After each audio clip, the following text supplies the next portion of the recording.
சும்மா பார்க்கவே ஜோராக இருக்குது. பச்சை பசேன்னு என்ன மாதிரி இது பாருங்கள். ப்ரான்ஸ் தான் இது. ப்ரான்ஸ் க்ரீன் மசாலா வறுத்தது, கார்லிக் ப்ரான்ஸு. நீங்கள் வந்து எறா வந்து சாதாரணமாக வறுத்துருப்பீங்க, கூட்டு வச்சுருப்பீங்க, தொக்கு வச்சுருப்பீங்க. இந்த மாதிரி பண்ணி சாப்பிட்ருக்கீங்களா? இந்த மாதிரி பண்ணி சாப்பிட்ருங்க. அல்டிமேட்டாக இருக்கும். ரொம்ப சூப்பராக இருக்கும். அஸ்ஸலாமு அலைக்கும் ஃப்ரெண்ட்ஸ். வீடியோக்குள்ளே போகிறதுக்கு முன்னாடி ஒரு லைக் போட்டு சப்ஸ்கிரைப் பண்ணி பெல் பட்டன் அழுத்தி வச்சிங்க. ஆல்ரெடி சப்ஸ்கிரைப் பண்ணவங்க மறுபடியும் பண்ணாதீங்க. சப்ஸ்கிரைப் பண்ணவங்க ஒன்லி லைக் போட்டு பதிவு ஃபுல்லாக பார்த்து உங்களுடைய கருத்தை தெரிவித்தா ரொம்ப நல்லா சந்தோஷமாக இருக்கும். இந்த ப்ரான்ஸ் வந்து நான் ஒரு 1/2 கிலோ எடுத்திருக்கேன். அந்த க்ரீன் ப்ரான்ஸ்க்கு 1/2 கிலோ வந்து நல்லா வாஷ் பண்ணி நடுவில் முதுகில் வயிற்றில் இருக்கிற அழுக்கை எடுத்துட்டு மஞ்சத்தூள் உப்புத்தூள் போட்டு கழுவி வச்சுருக்கேன். அதில் வந்து ஒரு 1/2 டீஸ்பூன் பெப்பரு, 1/2 டீஸ்பூன் இஞ்சி பூண்டு, கொஞ்சம் லெமன் போட்டு நான் வந்து ஊற வச்சுருக்கேன். அதில் லெமன் உங்களுக்கு பிடிக்கலனா விட்டுருங்க. இந்த பெப்பர் சால்ட்டு கொஞ்சோண்டு இஞ்சி பூண்டு போட்டு ஊற வச்சுருக்கேன். இனிமேல் தான் நம்ம மசாலா தயாரிக்க போகிறோம். இதுக்கு ப்ரானுடைய லிங்க் வந்து எப்படி க்ளீன் பண்ணுறோம் அப்படின்றத ஸ்டெப் பை ஸ்டெப் ரொம்ப டீட்டெயிலாக வந்து இந்த சேனல் ஆரம்பித்த புதுசுலேயே நான் போட்டிருக்கேன். அது நான் லிங்க்கில் தரேன், உங்களுக்கு பாருங்கள். இப்போ ப்ரான்ஸுக்கு வந்து மசாலா வந்து நல்லா கொத்தமல்லி கீரை நல்லா ஒரு கைப்பிடி ஃபுல்லாக எடுத்துங்க. கொஞ்சம் புதினா, உங்கள் கார தேவை பச்சை மிளகாய் நான் ஒரு 3 எடுத்திருக்கேன். பூண்டு ஒரு 8 பல் எடுத்திருக்கேன். இவ்வளோத்தையும் என்ன பண்ண போகிறோம், நம்ம அரைக்க போகிறோம். நல்லா வாஷ் பண்ணிங்க மண் இல்லாமல். ரொம்ப சூப்பராக இருக்கும். கொத்தமல்லி நல்லா நிறைய போட்டால் நல்ல வாசமாக இருக்கும், வயிறுக்கும் எதமாக இருக்கும். போட்டு மிக்சியில் போட்டு நல்லா தரத்தரன்னு அரைச்சிக்கங்க.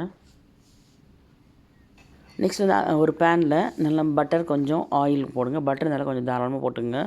போட்டு நம்ம க்ளீன் பண்ணி இஞ்சி பூண்டு, மிளகு, உப்பு போட்டு வச்சுருக்க ப்ரான்ஸை ஃபஸ்ட்டு லேசாக ஒரு 2-3 நிமிஷம் வதக்கிங்க. வதக்கி முடித்ததும் நம்ம வந்து அரைச்சி வச்சுருக்கோம் இல்லையா, அதை வந்து இன்னொரு பேனில் போட்டு கொஞ்சம் லைட்டாக பட்டர் போட்டு அதையும் நல்லா வதக்கி நல்லா சூடுபடுத்துங்க. ஏன்னா இந்த பேனில் அப்படியே இருக்கட்டும்.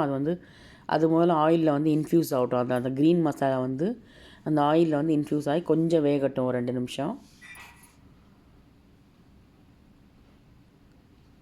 சாதாரணமாக நீங்கள் பட்டர் கார்லிக்கு டோஸ்ட்லாம் பண்ணலாம், அது கூட இந்த மாதிரி பண்ணலாம்.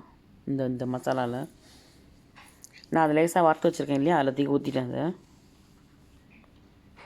நம்ம மிக்சியில் அரைச்சி வச்ச மசாலா, க்ரீன் மசாலாவை மிக்சியில் அரைச்சி வச்சோம் இல்லையா, அந்த க்ரீன் மசாலாவை நம்ம வந்து வறுத்துட்ருக்க ப்ரானில் ஊற்றிட்டோம். இப்போ வந்து நல்லா வந்து ரெண்டும் வந்து கம்பைன் ஆகணும். மசாலாவும் அந்த ப்ரான்ஸும் நல்லா கம்பைன் ஆகி அந்த போட்டிருக்க கூட்டு வதக்கி வர வரைக்கும் பார்த்துங்க. அதுக்கப்புறம் லாஸ்ட்டில் வந்து ஒரு டீஸ்பூன், லாஸ்ட்டாக ஒரு ஸ்பூன் பட்டர் போட்டுங்க. நல்லா வதக்கிங்க. ரொம்ப நல்லாயிருக்கும். ஸ்நாக்ஸாகவும் சாப்பிட்லாம், நைட்டு டின்னருக்கு வந்து சப்பாத்தி கூட சாப்பிட்லாம்.